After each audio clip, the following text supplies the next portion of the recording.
Good morning. मैं advocate Rajneesh Tiwari और RT classes में आपका स्वागत है। अगर आपको मेरी क्लास पसंद आती है तो आप प्लीज़ रजनीश तिवारी क्लासेज मेरा यूट्यूब चैनल है उसको सब्सक्राइब जरूर करें। चलिए आज का हम टॉपिक स्टार्ट करते हैं। आज का टॉपिक है हमारा computation of tax liability of an individual. देखिए ये पार्ट 2 है। हम पार्ट 1 पहले बना चुके हैं कि एक व्यक्ति की टैक्स लायबिलिटीज की कैलकुलेशन कैसे की जाएगी। यानी अगर कोई व्यक्ति, हमारा प्रीवियस ईयर कौन सा है, हमारा प्रीवियस ईयर है 19-20। देखिए मैं उसी के हिसाब से करवा रहा हूं। और अगर हम असेसमेंट ईयर की बात करें तो असेसमेंट ईयर कहलाएगा 20-21। ठीक है। सीबीएल यूनिवर्सिटी में चौधरी बंसीलाल यूनिवर्सिटी के अंदर जो बीकॉम फाइनल है, या आप इसे इंटर के लिए भी कह सकते हैं, हालांकि इंटर में अभी लेटेस्ट आया हुआ है, लेकिन अगर सीबीएल यूनिवर्सिटी की बात करें बीकॉम फाइनल स्टूडेंट, उनमें प्रीवियस ईयर 19-20 है। चलिए इसको स्टार्ट करते हैं। सबसे पहले मैं एक चार्ट बनाऊंगा कि किस तरीके से टैक्स लायबिलिटीज की अगर हम कैलकुलेशन करते हैं वो चार्ट कैसे बनता है। ठीक है। सबसे पहले हम 5 हेड की इनकम को ऐड करते हैं। कौन कौन सी इनकम, मैंने लास्ट क्लास में भी आपको बताया था। First, income from salary. Second, income from house property. Third, income from business and profession. Fourth, ये मैं सभी चीज़ें पहले बता चुका हूँ अपनी फर्स्ट जो पार्ट फर्स्ट करवाया था मैंने उसमें, कैपिटल गेन। और फिफ्थ हेड है अपना इनकम फ्रॉम अदर सोर्सेज। इन सभी को टोटल 5 हेड की इनकम है, first, second, third, fourth and fifth. इसको हम कहते हैं जीटीआई यानी ग्रोस टोटल इनकम। इसमें से हम लेस करेंगे डिडक्शन। डिडक्शन मैंने आपको बताया था लास्ट क्लास में भी, 80C to 80U। और डिडक्शन के रिगार्डिंग अगर आप देखना चाहें तो मेरी क्लास देख सकते हैं, मैंने स्पेशल एक क्लास बना रखी है इसके रिगार्डिंग।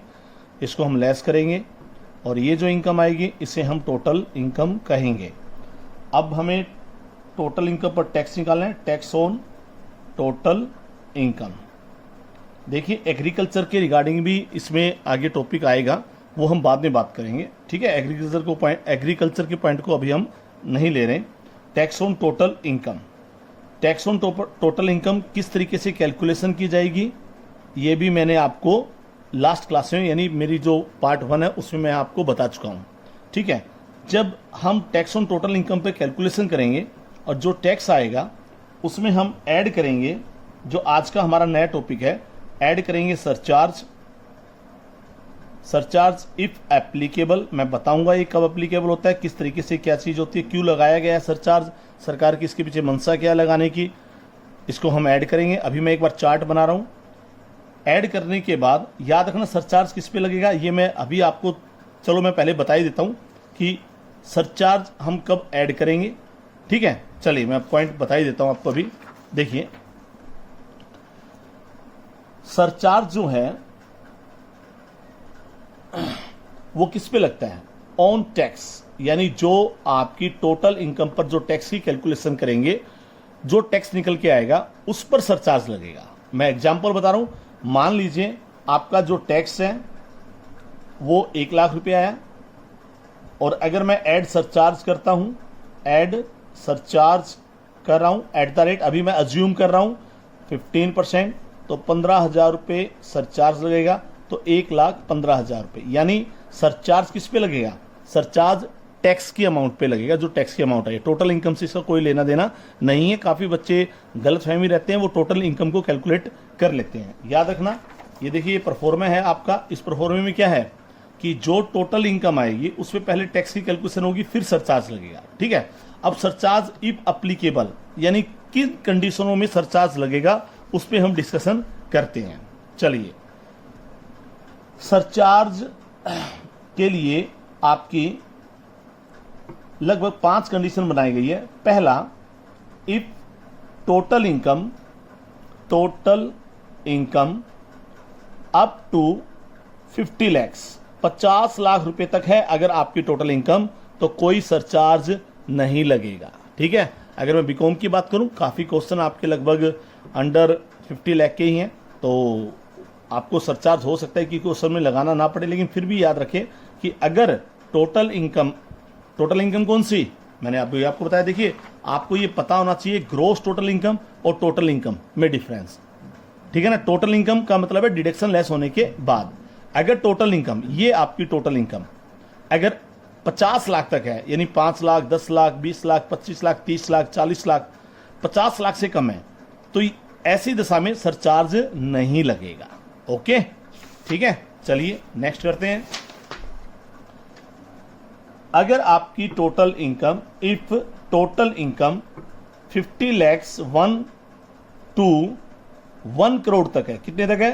1 करोड़ तक है, तो ऐसी दशा में 10% सरचार्ज लगेगा। किस पे लगेगा? On tax. आपको पता होना चाहिए सरचार्ज हमेशा टैक्स के अमाउंट पे लगता है। अगर आपकी इफ टोटल इनकम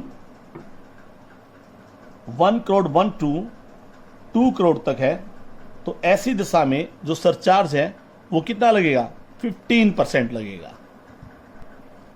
और अगर आपकी total income, if total income 2 crore 1 to 5 crore तक है, तो ऐसी दशा में 25% सरचार्ज। यानी अगर आपकी जो टोटल इनकम है, ये देखिए मैं आपको एक बार फिर बता देता हूं, अगर ये टोटल इनकम आपकी 1 करोड़ से 2 करोड़ के बीच में है, तो ऐसी दशा में आप पे 15% सरचार्ज आपको टैक्स पे देना पड़ेगा। यानी जितनी टैक्स की अमाउंट आई है उस पे 15% लग जाएगा। अगर ये 15% है तो इसका मतलब ये है कि उसकी इनकम 1 करोड़ से 2 करोड़, ये अज्यूम ले रहा हूं क्योंकि टैक्स की अमाउंट तो ज़्यादा आएगी, बस मैं आपको एक एग्जाम्पल देके बता रहा हूं। Number 5, if total income 5 crore to 10 crore और एक्सीड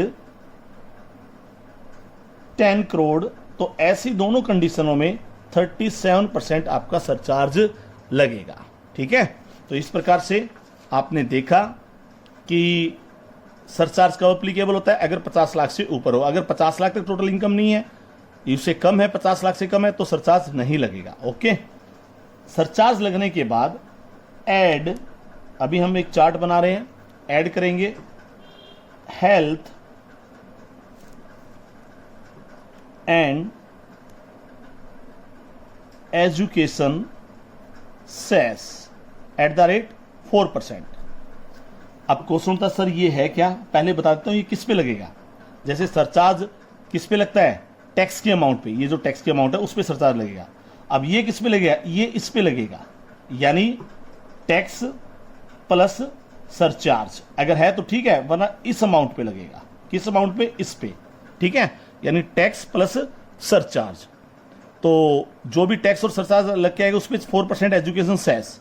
अब क्वेश्चन होता है कि ये सेस वर्ड यूज किया गया है। सेस का मतलब होता है कि आपने आगे देखा हेल्थ एंड एजुकेशन सेस, यानी सरकार को जो भी इनकम आएगी इससे वो हेल्थ एंड एजुकेशन सेस पे ही खर्च होगी। देखिए जो सरकार के पास टैक्स कलेक्ट होता है तो सरकार पहले से ही अपना उसमें सिस्टम होता है कि वो कितनी अमाउंट किस किस फील्ड पे खर्च करेगी।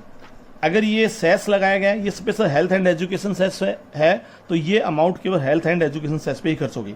अब यहां पर एक पॉइंट आता है, पहले मैं इसको कर लेता हूं। ये किस पे लगा? टैक्स प्लस सरचार्ज, यानी जो टैक्स आएगा और सरचार्ज आएगा उस पे हेल्थ एंड एजुकेशन सेस लगेगा। मैं 2 बार 3 बार रिपीट कर रहा हूं ताकि आपको ये याद रहे चार्ट। इसके बाद जो टैक्स आए, जो आपकी टैक्स लाइबिलिटी जाए, इसमें से हम लेस करेंगे टीडीएस, यानी टैक्स डिडक्शन एट सोर्स, और लेस करेंगे एडवांस टैक्स।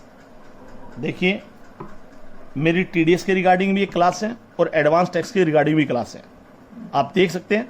मैं अभी फिलहाल ये बता रहा हूं कि टैक्स डिडक्शन एट सोर्स अगर क्वेश्चन में गिवन है तो आपको सबसे पहले टैक्स कैलकुलेशन करना है, उसके बाद surcharge health and education cess लगा के लास्ट में लेस टीडीएस करना है। जो भी अमाउंट गिवन है वो टीडीएस की आपको लेस करनी है, और एडवांस टैक्स को भी लेस करना है, और इसके बाद जो आएगी ये आपकी आएगी टैक्स लायबिलिटी। और इस लायबिलिटी को हर व्यक्ति चालान के थ्रू डिपॉजिट करवाएगा या ऑनलाइन जमा करवा दे और उसके बाद वो रिटर्न फाइल कर देगा, जिसे हम आईटीआर कहते हैं। क्या कहते हैं? आईटीआर। क्या कहेंगे? ITR, income tax return. देखिए, आपको थोड़ा प्रैक्टिकल समझना है, बच्चे इसको रट लेते हैं। आपको ये क्यों सिखाया जा रहा है? ये इसलिए सिखाया जा रहा है क्योंकि जब आप मार्केट में जाएंगे तो मार्केट के अंदर जब आप अपना बिजनेस स्टार्ट करेंगे, हो सकता है आप जॉब करें, हो सकता है आप अपनी खुद की प्रैक्टिस करें। प्रैक्टिस मैं आपको बता देता हूं, काफी बच्चों के ये कंफ्यूजन रहता है केवल सीए ही प्रैक्टिस कर सकता है। ऐसा कुछ नहीं है। आप खुद भी, अगर आपको नॉलेज है, आप टैक्स कंसल्टेंट के तौर पे प्रैक्टिस कर सकते हैं। बस आपको नॉलेज अच्छी होनी चाहिए टैक्स की। तो रिटर्न फाइल करने के लिए हर व्यक्ति को आईटीआर फिल करनी पड़ती है। आईटीआर 1 से लेके आईटीआर 7 तक होती है। मैं बताता हूं आईटीआर 1 to 7। एक ऑडिट की अगर हम बात करें तो ऑडिट तो सीए के थ्रू ही होगी, लेकिन काफी रिटर्न ऐसी होती हैं जो विदाउट ऑडिट हो जाती हैं, तो वो कोई भी व्यक्ति फिल कर सकता है। ये इसीलिए सिखाया जा रहा है ताकि जब आप मार्केट में जाएं तो अगर कोई भी मान लो गवर्नमेंट इंप्लॉय है, मैं एग्जांपल दे रहा हूं, ये प्राइवेट इंप्लॉय है और किसी की सैलरी 10 लाख है, किसी की 15 लाख है, किसी की 20 लाख है, वो आईटीआर फिल करना चाह रहे हो, तो इस तरीके से वो आप आईटीआर, अगर नॉलेज है तो आप ऑनलाइन भी जाएंगे तो, या फिर आप ऑफलाइन भी जाएंगे तो इस तरीके से आईटीआर फिल कर सकते हैं। अब यहां पर पॉइंट आया था, सर ये टीडीएस क्या है? देखिए, टीडीएस का मतलब ये होता है, मैं थोड़ा सा ही बताऊंगा, ज्यादा नहीं बताऊंगा क्योंकि इसकी मेरी एक अलग से क्लास बनाई हुई है। टीडीएस का मतलब होता है टैक्स डिडक्शन एट सोर्स, यानी हम आईटीआर भरते हैं, इनकम टैक्स रिटर्न। एक साल के अंदर जितना भी टैक्स होता है हम एक साल के बाद फिल करते हैं, यानी 19-20 से हमने जो भी कमाया हम 20-21 में फिल करते हैं।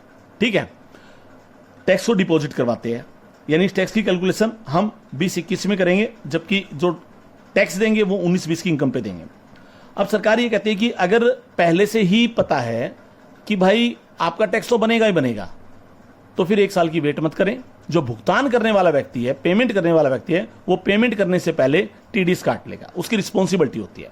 तो इसका मतलब अगर कोई व्यक्ति नौकरी कर रहा है और उसके एम्प्लॉयर ने, मालिक ने उसको सैलरी देने से पहले टीडीएस काट लिया है, तो जब वो व्यक्ति सैलरी पर्सन आईटीआर की रिटर्न फिल करेगा, आईटीआर की रिटर्न फिल करते समय जब उसका जो भी टैक्स बनेगा उस टैक्स में से वो टीडीएस घटाएगा, कहेगा जी इतना तो टैक्स मेरा पहले कट चुका है। तो हो सकता है ये जो टैक्स है कम भी हो सकता है और ज्यादा भी हो सकता है टीडीएस। इसी प्रकार से एडवांस टैक्स भी होता है, कुछ दशाओं में एडवांस टैक्स। तो बिजनेस एंड प्रोफेशन में मेरी इसके लिए रिगार्डिंग अलग से क्लास बनी हुई है, तो अगर क्वेश्चन में टीडीएस से एडवांस टैक्स है तो आप उसको लेस कर देंगे। ठीक है, अब यहां पर जो टैक्स लायबिलिटीज है, ये मैं आपको बताता हूं, ये टैक्स लायबिलिटीज भी आ सकती है और रिफंड भी हो सकता है। क्या हो सकता है? रिफंडेबल। रिफंडेबल का मतलब हो सकता है कि कई दशाओं में हो सकता है टीडीएस से एडवांस टैक्स, मान लीजिए टैक्स बना आपका, मैं एज्यूम कर रहा हूं 40,000 और आपका टीडीएस और ये मिला के कट गया 50,000 पहले ऑलरेडी, तो आपको 10,000 जो रुपए है ना वो रिफंड हो जाएंगे। क्या हो जाएंगे? रिफंड हो जाएंगे। और बाई चांस मान लीजिए आपका जो टैक्स बनता है 1 लाख और टीडीएस कटा है 70,000, तो ऐसी दशा में 30,000 रुपए जो है वो लायबिलिटीज है, वो आपको पेड करनी पड़ेगी। ठीक है, चलिए अभी हम क्वेश्चन भी करेंगे, आपको समझ में आ गया होगा। तो आज हमने क्या सीखा? सर हमने सीखा सरचार्ज। अब कई बार क्वेश्चन ये भी आता है, सर सरचार्ज ऐड क्यों करते हैं? देखिए, ऑनलाइन क्लासेस मैं बना रहा हूं, इन चीजों को काफी ब्रीफली डिफाइन करना पड़ता है, तभी जाके बच्चों के कंसेप्ट क्लियर होते हैं। लेकिन हमारी ऑनलाइन में मजबूरी होती है कि इन चीज़ों को हम उतने, क्योंकि इसमें टाइम बहुत लग जाएगा, नहीं फिर भी कोई प्रॉब्लम आए, मैं कोशिश कर रहा हूँ आपको ज़्यादा से ज़्यादा बेटर समझाने की। अब क्वेश्चन उठता है सर सरचार्ज लगाया क्यों जाता है? जब टैक्स कैलकुलेशन आपको टैक्स बता दिया इतना टैक्स बनेगा, फिर सरचार्ज क्यों लगाया? देखो, सरचार्ज सरकार ये मान रही है कि 50 लाख से ऊपर जो व्यक्ति है वो थोड़ा ज़्यादा अमीर है, ये मेरी सोच है, मेरा ओपिनियन है, तो वो ज़्यादा टैक्स दे सकता है। एक किस्म से टैक्स को बढ़ाया ही गया है क्योंकि टैक्स और ज़्यादा आपका निकल के आएगा सरचार्ज के कारण। ठीक है, तो इसलिए सरकार ने सरचार्ज लगाया है। हेल्थ एंड एजुकेशन सेस, अगर टैक्स बनता है तो ये तो जरूर देना ही पड़ेगा, क्योंकि सरकार ये मानती है कि हमारे देश के अंदर हेल्थ एंड एजुकेशन को प्रायोरिटी देना जरूरी है। ठीक है, और ये स्पेशल जो टैक्स आएगा वो हेल्थ एंड एजुकेशन पे ही एक्सपेंसेस खर्च होगा। चलिए, अब इसमें एक टॉपिक है हमारा रिबेट अंडर सेक्शन 87A, वो किससे रिलेटेड है मैं आपको बताता हूं, वो है टोटल इनकम से रिलेटेड। किससे रिलेटेड है? टोटल इनकम से, उस पर हम डिस्कशन करते हैं। हाँ जी, चलिए अगला टॉपिक करते हैं। अगला टॉपिक क्या है हमारा, रिबेट अंडर सेक्शन 87A। ठीक है, देखिए ये जो रिबेट है ये क्यों दी गई है, इसके लिए इन्होंने 2 पॉइंट बना रखे हैं। पहला पॉइंट क्या बना रखा है आपको कि if total income up to 5 lakh, अगर 5 लाख रुपए तक आपकी टोटल इनकम है तब ये रिबेट मिलेगी, अदरवाइज आपको रिबेट नहीं मिलेगी। तो एक बात ध्यान रखना कि रिबेट अंडर सेक्शन 87A तभी मिलेगी जब आपकी टोटल इनकम, क्या टोटल इनकम, मैंने बताया था ना ये टोटल इनकम आपकी रही, जीटीआई में से डिडक्शन लेस करने के बाद जो टोटल इनकम है वो अगर अप टू 5 लाख तक है तभी छूट मिलेगी। अगर 5 लाख से ऊपर है तब ये रिबेट का कोई महत्व नहीं रह जाता। अगर 5 लाख से अबाव 5 लैक्स आपकी टोटल इनकम है तो ये रिबेट का कोई महत्व नहीं है, ये रिबेट आपको नहीं मिलेगी। ठीक है, तो 5 लाख रुपए तक ही ये रिबेट आपको मिलेगी। चलिए अब इसमें क्या है, इसको 2 भागों में बांटा गया है। फर्स्ट पार्ट कौन सा है, फर्स्ट पार्ट आपका if total income up to 5 lakh, अगर 5 लाख रुपए तक है तो आपको क्या छूट मिलेगी, फर्स्ट 100% ऑफ टैक्स, जितना आपका टैक्स बना है। सेकंड रुपीज 12,500, हम इसको लिमिट भी कह सकते हैं, क्या कह सकते हैं, लिमिट 12,500। इसका मतलब क्या हुआ, इसका मतलब ये हुआ कि जितना भी टैक्स बनेगा या फिर आपकी जो लिमिट है 12,500, विच एवर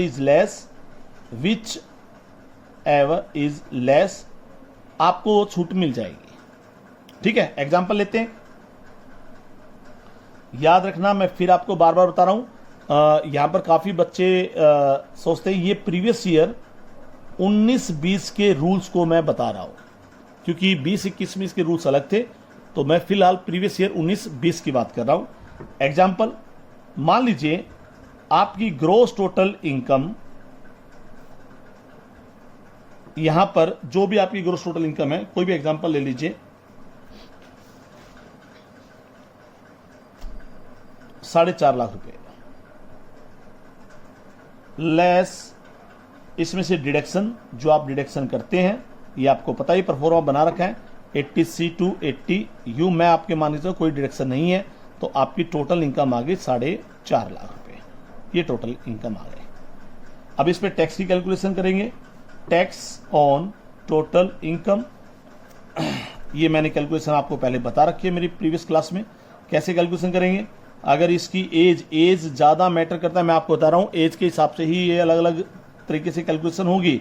अज्यूम कर लीजिए इसकी एज 48 ईयर्स है, 48 साल है, तो 2,50,000 रुपये तक नील और 2,50,000 एक से लेके 4.5 लाख है ना अपनी, क्योंकि हमारी 5 लाख तक की नेक्स्ट स्लैब रेट आती है 4.5 लाख, इस पे 5% लगेगा। ठीक है, तो इन दोनों का गैप कितना आया, 2 लाख रुपए, 2 लाख का 5% कितना हुआ 10,000, और इस प्रकार से टैक्स आया।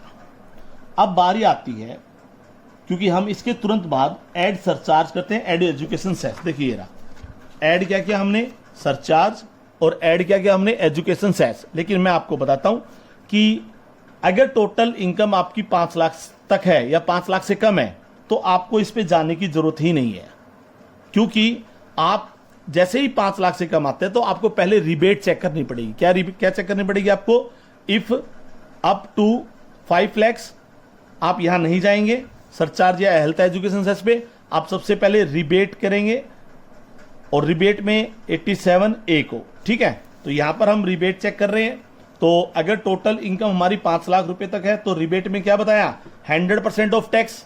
100% ऑफ टैक्स कितना है सर, 10,000 है ना, 10,000 या फिर 12,500 लिमिट है, तो इसका मतलब हम इसमें से लेस करेंगे रिबेट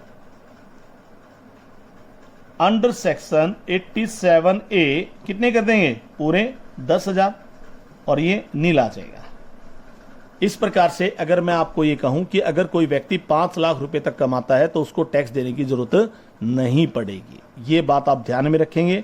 कई बच्चे इसको रटते हैं, रटना नहीं है, समझना है। सरकार ने ये रिबेट क्यों दी है? क्योंकि आप मान के चलिए हर साल महंगाई बढ़ती रहती है। जैसे ये 2.5 लाख रुपए है ना, मिनिमम जो इसकी लिमिट होती है 2.5 लाख रुपए तक, ये हर साल चेंज होती रहती है। ये अगर मैं आज से 4-5 साल पहले की बात करूँ तो 2 लाख रुपए भी थी, 2.5 लाख रुपए भी थी, 1.5 लाख रुपए भी थी। तो ये हर साल चेंज होती है। तो लोगों की जो उम्मीद होती है, आप अगर कभी भी डिबेट देखेंगे न्यूज़ चैनल पे, जब भी हमारा ये फरवरी में आता है, तो उसके अंदर क्या होता है? उसके अंदर ये होता है कि हर आम आदमी को ये उम्मीद होती है कि अब की बार ये जो स्लैब रेट है, ये जो मिनिमम है, ये बढ़ेगी। लेकिन सरकार ने इसको इस तरीके से नहीं बढ़ाया। सरकार ने इसको इस तरीके से बढ़ाया है कि 5 लाख रुपए तक अगर कोई व्यक्ति कमाता है तो उसको रिबेट दे देंगे। इसका मतलब ये हुआ कि अगर कोई व्यक्ति 6 लाख कमाता है तब फिर इस रिबेट का कोई महत्व नहीं रह जाता। फिर तो आपको जो टैक्स निकलेगा, जो टैक्स आया है, उसमें ऐड सरचार्ज करेंगे और ऐड एजुकेशन सेस करेंगे, रिबेट नहीं आएगी। ठीक है, ये ध्यान रखना। तो एक तो ये मैंने आपको बताया, if total income 5 lakh. Second point क्या है? If total income up to 3,50,000। देखिए, सरकार बनाती जरूर है रूल्स, लेकिन कई बार उनमें थोड़ा सा आम आदमी से सहमत नहीं होता। मैं इससे सहमत नहीं हूं, क्योंकि इसका पॉइंट देखना क्या आ रहा है। इसका पॉइंट आ रहा है कि 100% ऑफ टैक्स। अगर कोई व्यक्ति 3.5 लाख रुपए तक कमाता है तो उसको छूट मिलेगी 100% ऑफ टैक्स एंड क्या ₹2500। ठीक है, which ever is less, which ever is less. अब इसमें देखिए, अगर 3.5 लाख तक है, यानी अगर 3.5 लाख से ज्यादा है तो ये रूल अप्लीकेबल हो जाएगा, और अगर टोटल इनकम 3.5 लाख तक है फिर ये रूल अप्लीकेबल होगा। ठीक है, 19-20 की बात कर रहा हूं, जो आपके प्रोविजन था, गवर्नमेंट ने बनाया था। अब इसमें देखिए डिफरेंस क्या आएगा। अब आपको समझना जरूरी है, कई बच्चे इसको समझते नहीं है, वो समझना जरूरी है, रटना नहीं है। प्लीज मैं आपसे रिक्वेस्ट करूंगा, बिल्कुल भी रटना नहीं है। अब ये देखिए, अगर मान लीजिए मिस्टर ए जिसकी एज 52 ईयर्स है, ओके, इसकी टोटल इनकम मैं अज्यूम कर रहा हूं 3.5 लाख रुपए की। अब इस पे टैक्स निकालिए, हम करेंगे टैक्स ऑन टोटल इनकम। ध्यान से देखना, कितनी है टोटल इनकम? 3,50,000 रुपए। कैलकुलेशन कैसे करेंगे? 2,50,000 रुपए तक तो नील, और 2,50,000 एक से लेके कितनी? 3.5 लाख रुपए तक। ठीक है, इस पे कितना है? 5% है सर। कितना गैप आया? 1 लाख। 1 लाख पे 5% कितना है? 5,000। अब इसका टैक्स बना 5,000 रुपए। लेस क्या करेगा सर? रिबेट पे जाएगा सीधा ही, क्योंकि इसकी इनकम 5 लाख से कम है तो रिबेट मिलेगी। और रिबेट अगर 3.5 लाख रुपए तक है तो रिबेट पे सेकंड प्रोविजन आ जाएगा। ये देखो, ये सेकंड प्रोविजन था ना हमारा रिबेट का, ये रहा, ये आ जाएगा। अब ये रिबेट का क्या प्रोविजन आ रहा है इस पे? सर इस पे आ रहा है, फर्स्ट था रिबेट अंडर सेक्शन 87A, क्या था? पहला 100% of tax. Sir 100% of tax कितना है? सर 5,000 रुपए है। एंड सेकंड क्या था? सर सेकंड था ₹2500 रुपए। अब 2500 रुपए, यहां पर 2500 रुपए है, विच एवरेज लेस, तो 2500 लेस हो जाएंगे, तो 25 रुपए टैक्स देगा। फिर इसमें ऐड आपका सरचार्ज भी होगा, एजुकेशन सेस भी होगा। हम इस पे नहीं जा रहे। आप यहां पर देखिए, अब आप ये बताइए कि 5 लाख रुपए वाला व्यक्ति तो एक भी टैक्स नहीं दे रहा, और इस प्रोविजन के अनुसार मैं बात करूं तो एक 3.5 लाख वाला 25 रुपए टैक्स दे रहा है। तो बस ये थोड़ा है, बस गवर्नमेंट ने रूल बना रखे हैं, तो एग्जाम के पॉइंट से तो आपको कैलकुलेशन करके आनी पड़ेगी। लेकिन 2021 में इसका रूल चेंज हुआ था। लेकिन फिलहाल आपको ये ध्यान रखना पड़ेगा, ये अपनी अपनी ओपिनियन होती है कि बेचारा 3.5 लाख रुपए वाला टैक्स देगा। मैं तो फिर इसको यही कहूंगा, भाई तू 3.5 लाख मत दिखा, किसी तरीके से अपनी इनकम को 3,70,000 तक पहुंचा दे, अदर सोर्स चीज की या किसी भी तरीके से, ठीक है, एक्स्ट्रा मेहनत करके। तो कम से कम टैक्स तो नहीं देना पड़ेगा ना, क्योंकि यहां पर 5 लाख रुपए वाला जो 4.5 लाख कमा रहा है वो तो टैक्स दे नहीं रहा, लेकिन जो 3.5 लाख रुपए कमा रहा है वो बेचारा 25 रुपए टैक्स दे रहा है। चलिए कोई बात नहीं, ये गवर्नमेंट की है, आपके क्वेश्चन आए तो आपको ये ध्यान रखना है। तो इस प्रकार से हमने आज क्या क्या डिस्कशन किया भाई? हमने डिस्कशन किया सरचार्ज। सरचार्ज कब अप्लीकेबल होता है? सर सरचार्ज के लिए मैंने आपको ये करवाया था कि इफ टोटल इनकम, ये रहा, सरचार्ज के लिए टोटल इनकम 50 लाख तक है तो कोई सरचार्ज नहीं लगेगा।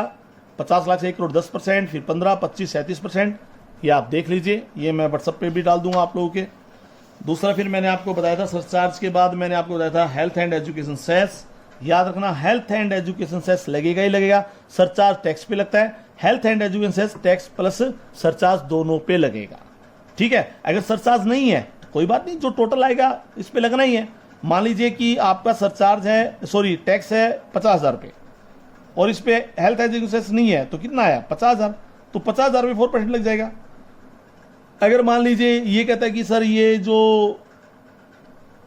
इस पे आया मान लो 2,000 रुपये, अज्यूम कर रहा हूं मैं ऐसे 2,000, तो 52,000 रुपये लगे। कहने का मतलब है टैक्स प्लस सरचार्ज, ये हेल्थ एंड एजुकेशन सेस लगेगा। इसमें से लेस करेंगे टीडीएस एडवांस टैक्स, क्वेश्चन में गिवन तो लेस कर देंगे। तो इस प्रकार हमने इन टॉपिक को बात की थी। एक टॉपिक था हमारा रिबेट अंडर सेक्शन 87A, मैंने आपको अच्छी तरीके से समझा दिया है।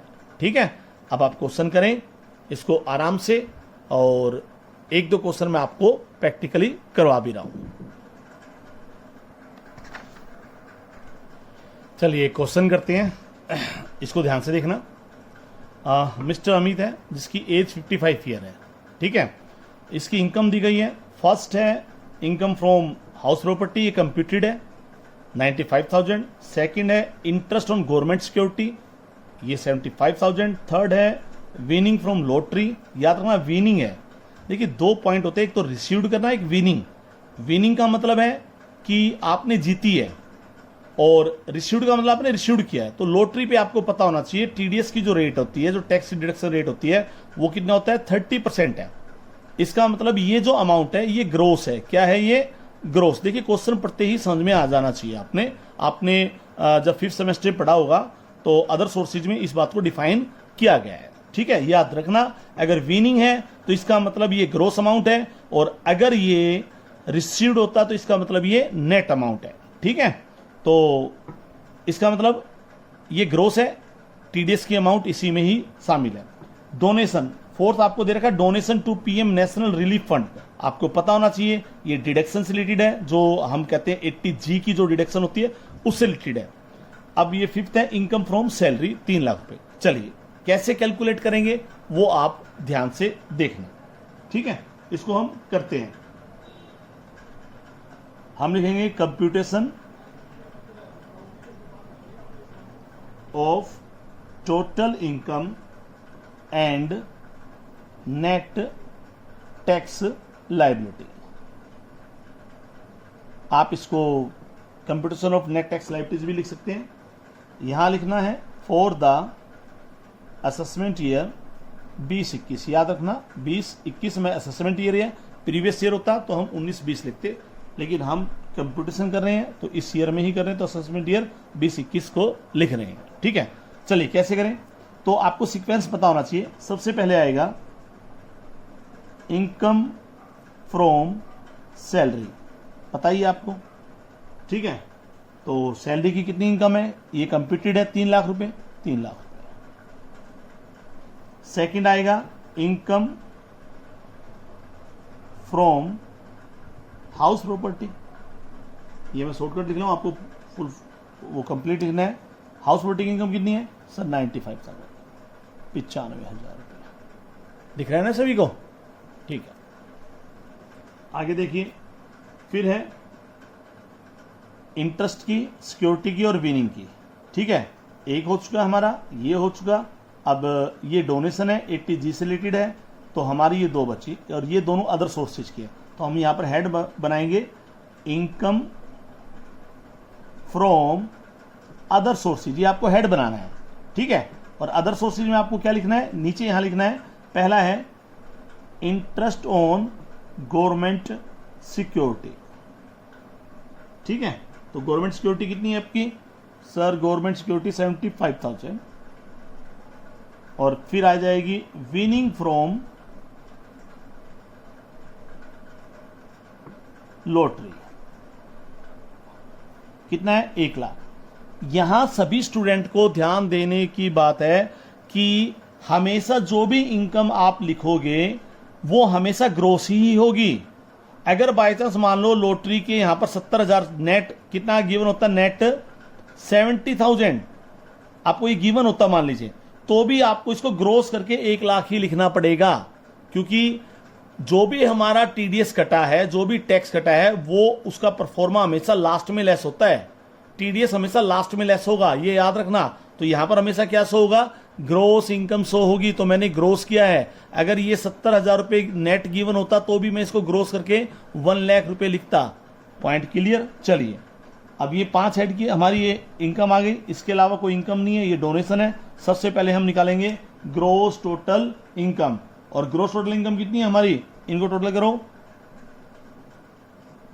5,70,000 रुपए हमारी ग्रोस टोटल इनकम आई है। ठीक है, इसे हम कहेंगे GTI। इसके बाद मैंने क्या बताया था, less deduction under section 80G, ये मैंने कैलकुलेट कर रखा है। Donation to PM relief fund, donation to PM relief fund, ये पूरा 100% है। डोनेशन के रिगार्डिंग मैंने क्लास बना रखी है, स्पेशल डोनेशन रिगार्डिंग, आप उसको चेक कर सकते हैं। ये पूरा 50,000 आएगा, क्योंकि ये अनलिमिटेड वाले में है। किसमें, अनलिमिटेड वाले में है, और ये पूरा 100% है। तो ये हम लेस करेंगे तो 5,20,000, इसके अलावा कोई और चीज है नहीं। तो ये आ जाएगा आपका टोटल इनकम। ठीक है, अब इस टोटल इनकम पे हमें टैक्स की कैलकुलेशन करनी है। हम इस पे टैक्स की कैलकुलेशन करेंगे टोटल इनकम पर। मैं इसको साथ में ही रख लेता हूं।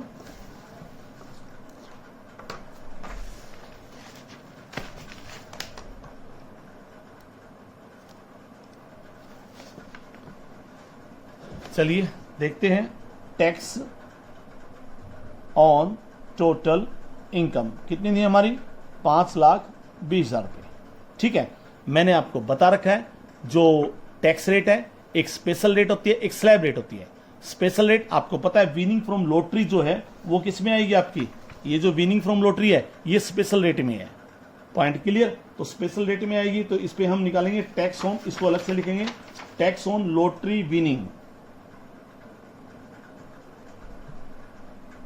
टैक्स ऑन लॉटरी विनिंग कितना है, 1 लाख रुपए जीता, और उस पर 30% डायरेक्ट रेट है, तो 30,000 रुपये ये आ गया। फिर टैक्स ऑन बैलेंस आ जाएगा। ठीक है, टैक्स ऑन अदर इनकम, और जो भी इनकम है, कितनी इनकम बची, 5,20,000 में से माइनस 1 लाख लेस करोगे तो आपकी बची 4,20,000 रुपये। ओके, 4,20,000 रुपये टैक्स निकालें, 2,50,000 रुपये तक नील। याद रखना ये 2,50,000 क्यों है, क्योंकि हमें पता है जो मिस्टर अमित है उसकी एज 55 ईयर है। अगर ये 60 या 60 से अबाव होता तो ये 3 लाख रुपए आते यहाँ पर, और अगर ये व्यक्ति होता 80 या 80 से अबाव तो 5 लाख तक नील आता। ठीक है, तो यहाँ पर नील आ जाएगी। इसके बाद जो नेक्स्ट बचा आपका, नेक्स्ट क्या आता है, 2.5 लाख 1 से लेके 5 लाख तक की स्लैब है, लेकिन हमारा 4,20,000 रुपये तक है, और इस पे कितना है 5%। तो आपका जो टैक्स बनेगा कितना बनेगा, 8,500। पॉइंट क्लियर है।